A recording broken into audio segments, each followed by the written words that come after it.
어느 때인가부터 제가 대통령이 되겠다고 말을 하기 시작했어요. 많은 분들이 제게 무엇을 했느냐를 묻지 않고 무엇을 하겠느냐, 비전을 내놓으라고 했어요. 비전을 생각해 봤습니다. 제 마음에 가장 드는 비전, 그것은 전두환 대통령이 50대 내놨던 정의로운 사회였습니다. 노태우 대통령이 내놨던 보통 사람의 시대도 상당히 매력 있는 비전이었습니다. 신한국, 세계화, 정보화, 개혁, 문민정부의 비전도 참 좋았습니다. 저는 국민의 정부의 비전은 달달합니다. 민주주의, 시장경제, 생산정복지, 남북화해, 노사협력, 지식기반 사회. 저도 그렇게 말하면 됩니다. 저도 할 수 있습니다. 그러나 이렇게 말할 때 제 가슴은 공허합니다. 그 말을 누가 못하냐? 누가 무슨 말을 하느냐가 중요한 것이 아니라 누가 할 수 있느냐가 중요한 거 아니겠습니까? 오늘 아침에 저는 유종근 전북지사가 지으신 유종근의 신국가론이라는 책을 읽었습니다. 신뢰, 협동이라는 이 사회적 자본을 한국이 제대로 구축하느냐 못하느냐에 한국의 미래가 달립니다.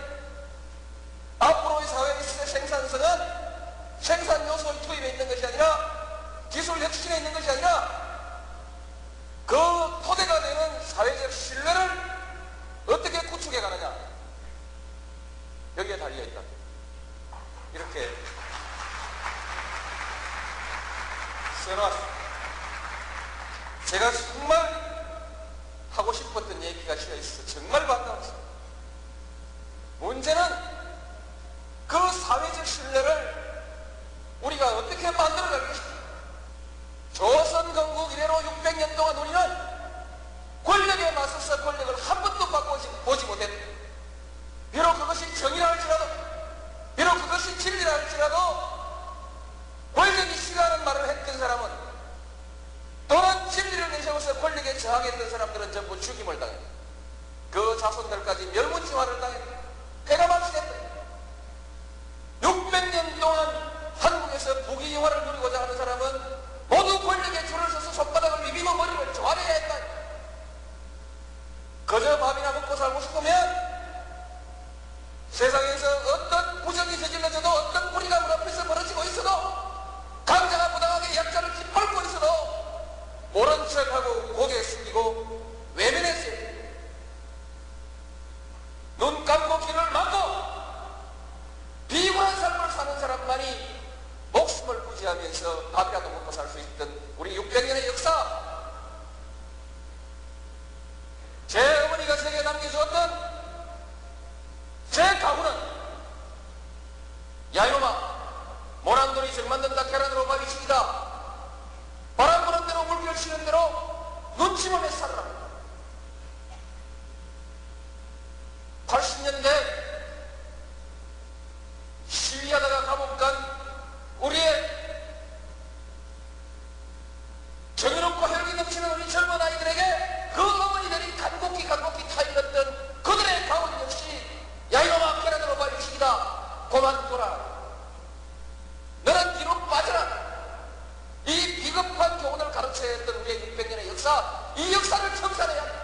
권력에 맞서서 당당하게 권력을 한번 쟁취하는 우리의 역사가 이루어져야만이 이제 비로소 우리의 젊은이들이 떳떳하게 정의를 얘기할 수 있고 떳떳하게 불의에 맞설 수 있는 새로운 역사를 만들어낼 수 있다.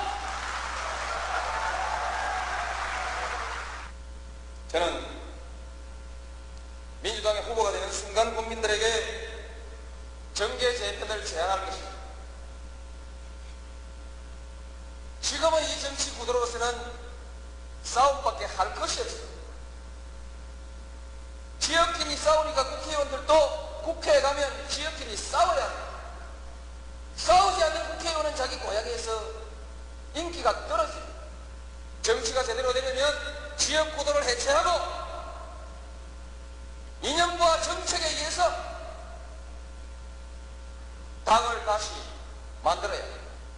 제대로 된 정치를 할 수 없는 이 왜곡된 정치 구도를 풀어버리고 국민을 위해서 진정한 정치를 할 수 있는, 정책에 의해서 당당하게 경제하고 인물에 의해서 평가받는 정상적 정치를 만들어가는 정계의 재편입니다. 따라서 이것은 역사의 승리에 맞습니다.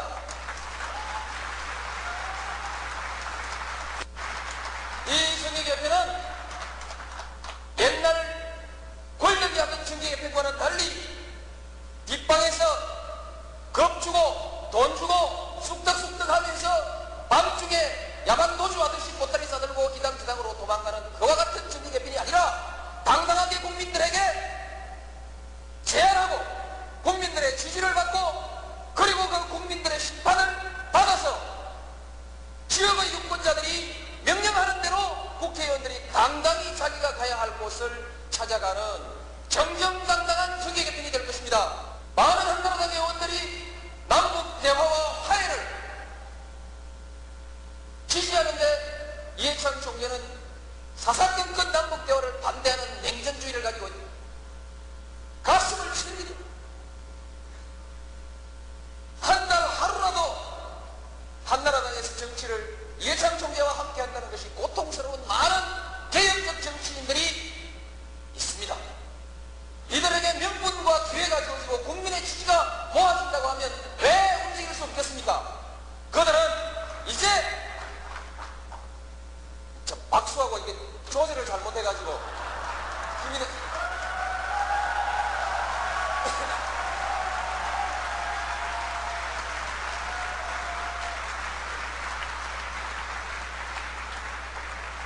정계개편 하면서 지방자치 선거 치르고 정계개편 완성하면서 대통령 선거 치르고 2003년 2월 새 정부가 출범할 때에는 우리 민주당이 여대 국회로서 안정된 정치적 토대 위에서 이제 본격적인 개혁을 그리고 본격적인 남북대화를 진행해 나갈 수 있는 그런 정당으로 그런 정부로 새롭게 출발하게 될 것입니다. 여러분,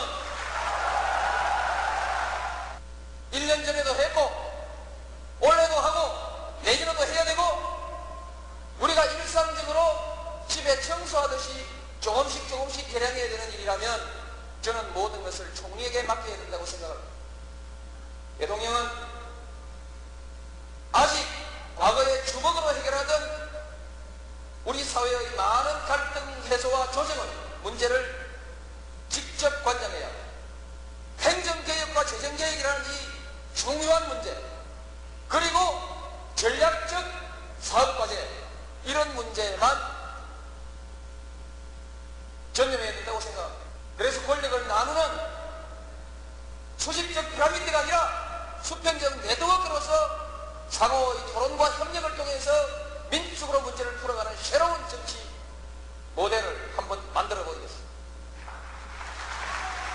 그동안 제가 여러 차례 대통령 후보 경선에 나서겠다고 이렇게 선언을 했는데 아직 공식이 아니라고 보는가 싶습니다. 그래서 오늘 공식 선언하냐고 자꾸 묻길래 공식한 공식이 어디 있냐고 그랬더니 공식으로 해야 신문에 쓰는데요.